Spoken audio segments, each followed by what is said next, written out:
আচ্ছা দেখি বলেন তো এটা কি রান্না করেছি আমি আজকে আর কি রেসিপি শেয়ার করতে যাচ্ছি আপনাদের সাথে। যারা প্রথম দেখায় বুঝতে পারবেন তারা অবশ্যই কমেন্টে জানিয়ে যাবেন। আজকে আমি এমন একটা রেসিপি শেয়ার করব যেটা হয়তো বা অনেকেই রান্না করে খাননি, অনেকের কাছে এটা নতুন হতে পারে, অদ্ভুতও মনে হতে পারে, তবে এটা আমাদের অঞ্চলে অনেক মানুষই রান্না করে খায়। আমার আম্মা থাকতে আম্মাও রান্না করতেন। এখন যেহেতু আম্মা নেই, আমরাও মাঝে মধ্যে আম্মার রান্না করা কিছু অদ্ভুত অদ্ভুত জিনিস রান্না করি। আজকে বড়াপা রান্না করছে, তাই ভাবলাম এই রেসিপিটা তো শেয়ার করা যায় আমার ভাইয়া আপুদের কাছে, কারণ অনেকের কাছে এটা নতুন হতে পারে। কক্সবাজার যাওয়ার পরে হয়তো আমি জিনিসটা নাও পেতে পারি। এতক্ষণ হয়তো অনেকেই বুঝে গিয়েছেন আজকে আমি কী রান্নার রেসিপি শেয়ার করব। প্রথমে তেল গরম করে পেঁয়াজ ভেজে নিলাম, এরপরে সামান্য একটু রসুন বাটা দিয়েছি, আর এখন দিয়েছি কাঁচামরিচ বাটা। কাঁচামরিচ বাটা দিতে হবে এমন কোনো কথা নেই, আপনারা ঝাল যে যেমন খেতে পছন্দ করেন তেমনই দিবেন। বাটার পরিবর্তে অবশ্যই আপনি কাঁচামরিচ ফালে দিতে পারেন। এরপরে দিলাম 2টি টমেটো কুচি, দিয়ে ভালো করে খুব নেড়েচেড়ে মিশিয়ে রেখে দিয়েছি। আর এদিকে ফ্রিজ থেকে চিংড়ি মাছ বের করে নিয়েছি। আজকে সবজিটা রান্না করব আমি চিংড়ি মাছ দিয়ে, আর সেজন্য চিংড়ি মাছগুলোও কষিয়ে নিতে হবে। যেহেতু ফ্রোজেন করা তাই এই মশলার সাথে দিয়ে এগুলো ভালো করে কষিয়ে নিব। আর যেটা রান্না করছি সেটা আপনাদেরকে অবশ্যই আমি বলে দিচ্ছি, সেটা হচ্ছে মিষ্টি আলু। মিষ্টি আলু কে কে রান্না করে খেয়েছেন বলেন তো আমাকে। আমরা অনেকবার খেয়েছি। চিংড়ি মাছ দিয়ে রান্না করা যায়, বিভিন্ন রকম শুটকি দিয়ে রান্না করা যায়। আজকে যেহেতু বাসায় শুটকি নেই আর শুটকি কেউ খাবেও না, আর ঈদের মধ্যে অনেক ভারী খাবার খাওয়া হয়ে গিয়েছে, সেজন্য একটু অন্যরকম কিছু বরাবর রান্না করলো। আর ভাবলাম এই অন্যরকম রেসিপিটি আমি যদি শেয়ার করি অনেকের কাছে হয়তো বা নতুন একটা জিনিস জানা হবে। আর যারা জানেন তারা তো জানেন এটা কতটা সুস্বাদু। পেঁয়াজ টমেটো কাঁচামরিচ ভাজা ভাজা হয়ে যাওয়ার পরে দিয়ে দেওয়া হয়েছে হলুদের গুঁড়া, জিরার গুঁড়া, ধনিয়ার গুঁড়া আর মরিচের গুঁড়া, দিয়ে ভালো করে মিশিয়ে নেওয়া হচ্ছে। আর সামান্য একটু পানি দিয়ে মশলাটাকে খুব ভালো করে কষিয়ে নেওয়া হবে।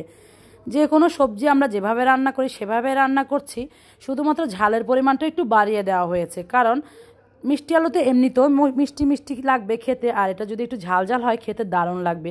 আর ঈদের পরে এরকম একটা রেসিপি কিন্তু সবাই চেটেপুটে খেয়ে নিয়েছে আমাদের।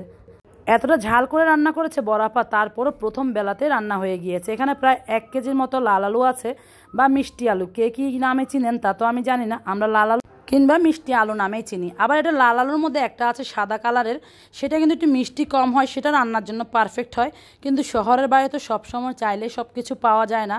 আজকে সবজিওয়ালা যখন সবজি নিয়ে যাচ্ছিল বাসার সামনে দিয়ে, তখনই বড়াপা দেখতে পেয়ে ফোন করে তাড়াতাড়ি ভাইকে দিয়ে 1 কেজি আনিয়ে নিয়েছে। আর মশলাটা যখন ভালো করে কষিয়ে গিয়েছে তখন এই আলুগুলো দিয়ে ভালো করে মিশিয়ে নিয়েছে। এখন ঢাকনা দিয়ে এগুলো কষিয়ে নেওয়া হবে। আমরা গোল গোল কিউব করে কেটেছি, আপনারা আপনাদের পছন্দ মতো কাটতে পারেন। তবে যারা কখনো খাননি আমি তাদেরকে রিকোয়েস্ট করব একবার হলো এভাবে রান্না করে খেয়ে দেখবেন।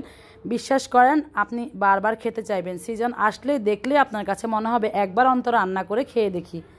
সবজির বিকল্প একটা রান্না, আর এটা যেহেতু একটু স্বাদটাও ভিন্ন, মিষ্টি মিষ্টি, আর এখন ঝাল ঝাল করে রান্না করা হচ্ছে, খেতে কিন্তু অন্যরকমই লাগবে। ভালো করে কষানোর পরে পরিমাণ মতো ঝোল দিয়ে দেওয়া হয়েছে। এখন আরও কিছুটা ঝোল দিচ্ছে। আর লবণটা চেক করে দেখেছে, মনে হয়েছে একটু কম হয়েছে লবণ, তাই আরও একটু লবণ বরাপা দিয়ে দিল। এখন জাস্ট ঢাকনা দিয়ে রান্না করে আলুটা সিদ্ধ হওয়া পর্যন্তই অপেক্ষা করতে হবে। ঢাকনা দিয়ে ঢেকে আবার মাঝে মধ্যে ঢাকনা তুলে উল্টে পাল্টে এভাবে নেড়েচেড়ে দিতে হবে। আলু জিনিসটা এমন, ঝোল টেনে গেলে কিন্তু লেগে যেতে পারে। আর এই যে চেক করছে বরাবর সিদ্ধ হয়েছে কিনা, তো সিদ্ধ হয়ে গিয়েছে। আবার আলু রান্না করার সময় একটু ভালো আলুগুলোই বেছে বেছে নিতে হবে, তা নয়তো সিদ্ধ না হলে খেতে ভালো লাগবে না। আর একটু বেশি মজা হওয়ার জন্য ডাল ঘুটনি দিয়ে এভাবে একটু ভেঙে ভেঙে দিচ্ছে, যেহেতু আস্তে আস্তে থাকবে। কিছুটা যদি ঝোলের সাথে মিশিয়ে যায়, ঝোলটাও একটু ঘন ঘন হবে, খেতেও অসাধারণ লাগবে। সাদা ভাত বা রুটি পরোটা যে কোনোটার সাথে আপনি এটা খেতে পারবেন।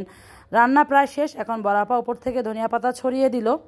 আমি তো প্রায় ভিন্ন ভিন্ন রকমের রেসিপি শেয়ার করি, চেষ্টা করি আনকমন কিছু রেসিপিও আপনার সাথে মাঝে মধ্যে শেয়ার করতে। আমার কাছে মনে হয় এটা অনেকের কাছে আনকমন মনে হতে পারে। কার কার কাছে আজকের এই রেসিপিটা একদমই নতুন অবশ্যই আমাকে কমেন্ট করে জানাবেন। আর এরকম আরও রেসিপি পেতে আমার পেজটা ফলো দিয়ে রাখবেন। যারা ইউটিউব চ্যানেল থেকে দেখছেন চ্যানেলটি সাবস্ক্রাইব করে রাখবেন। দেখতে কিন্তু কালার যেমন সুন্দর হয়েছে, খেতেও অনেক বেশি সুস্বাদু হয়েছে, শুধু একটু ঝাল বেশি হয়েছে। আপনারা রান্না যদি করেই থাকেন ঝালটা একটু আপনাদের পছন্দ মতো দিয়ে নেবেন। সবাই ভালো থাকবেন। আল্লাহ হাফিজ। আসসালামু আলাইকুম।